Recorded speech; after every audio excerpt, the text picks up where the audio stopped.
Dipertua, saya bukannya negatif.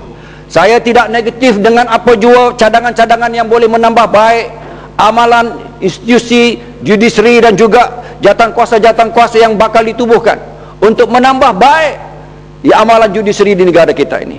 Namun kita perlu bertanggungjawab untuk memerhatikan apakah kita konsisten dengan matlamat dan intention seperti itu. Kalau kita perhatikan, ya, ini yang menyebabkan terus-terusan persepsi dan tanggapan buruk kepada institusi judisiari. Bukan kerana peraturannya, bukan kerana the best of kita boleh melibatkan and engage the best of consultant untuk menambah baik perundangan dan peraturan, tetapi pada akhirnya yang menjalankan dan yang melaksanakan, those that uphold judisiari itu pada akhirnya, kalau mereka tidak punya integriti dan boleh membelakangi, seumpama membelakangi Suruhanjaya Diraja tentang penambahbaikan kehakiman, maka apa yang tinggal kepada rakyat?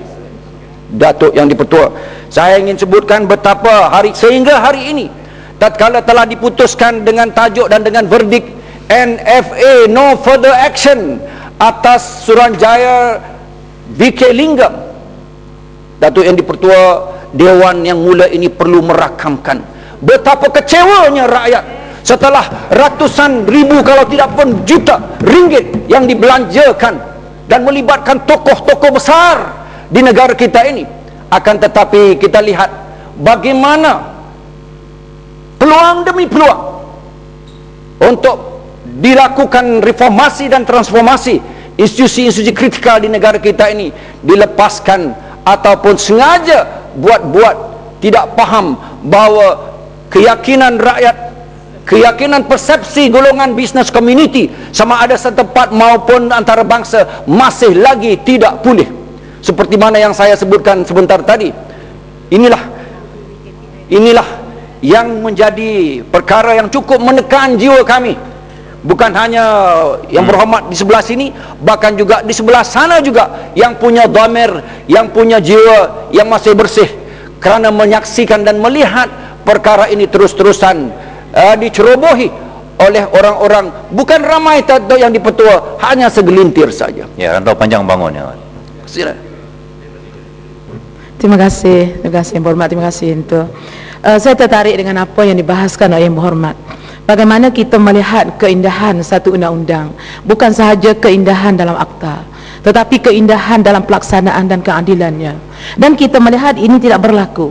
Dan kalau kita lihat dalam banyak perkara, bagaimana dalam kod etika yang telah dinyatakan, seharusnya hakim mendukung satu prinsip yang tegas, yang mana dalam menjalankan fungsinya mestilah berdasarkan fakta dan undang-undang dan bebas daripada sebarang pengaruh, sama ada pengaruh luar, dorongan, tekanan, ancaman, gangguan, sama ada secara langsung atau tidak langsung. Barulah menjamin satu ketelusan undang-undang yang diputuskan. Saya ingin minta pandangan Yang Berhormat dari sudut pilihan raya. Rakyat adalah sebagai hakim yang menentukan siapa yang akan menjadi pemimpin mereka, tetapi rakyat disogok dengan wang, dengan politik wang. Apakah ini satu pengkhianatan, satu pencemaran yang sangat terkotor, yang sangat kotor terhadap undang-undang itu sendiri? Minta penjelasan. Terima kasih Datuk Yang Dipertua, terima kasih Yang Berhormat Rantau Panjang. Itu satu pentas lain, forum lain.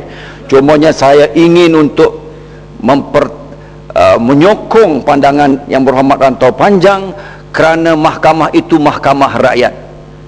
Kita bercakap tentang institusi judisiari. Mahkamah rakyat itu, Datuk Yang Dipertua, adalah pada akhirnya paling besar, yang akan menentukan siapa kerajaan dan siapa pembangkang. Oleh kerana itu jangan kita perbodohkan rakyat ataupun perlekehkan rakyat, ya.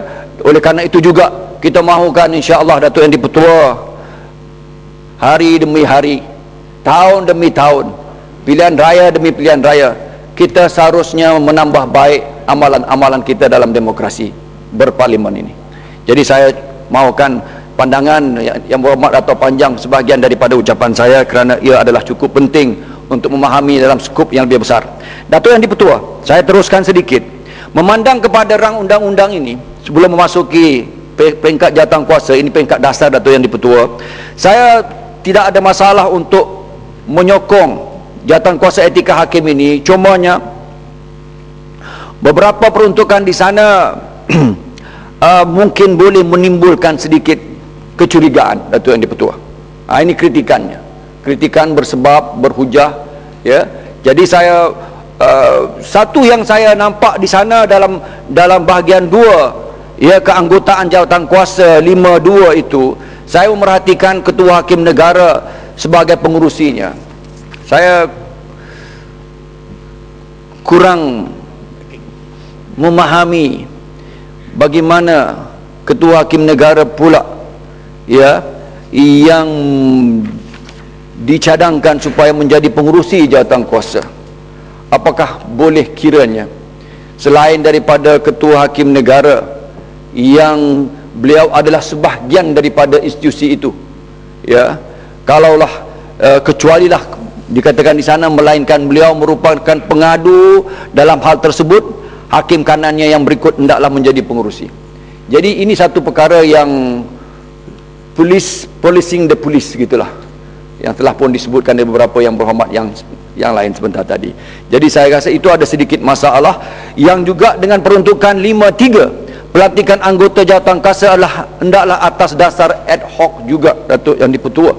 Saya kurang memahami sebegini penting jawatan kuasa yang perlu ditubuhkan dengan pribadi-pribadi itu adalah pribadi-pribadi yang merupakan ataupun towering figures of the legal practice, ya, dan pribadi-pribadi yang tentunya punya integrity of a sterling character, of an immaculate personality, yang semuanya itu adalah telah disaring, ya, dari sudut keupayaan dan kemampuan dan capability mereka itu, tetapi hanya bertindak sebagai ahli jawatan kuasa secara ad hoc saja.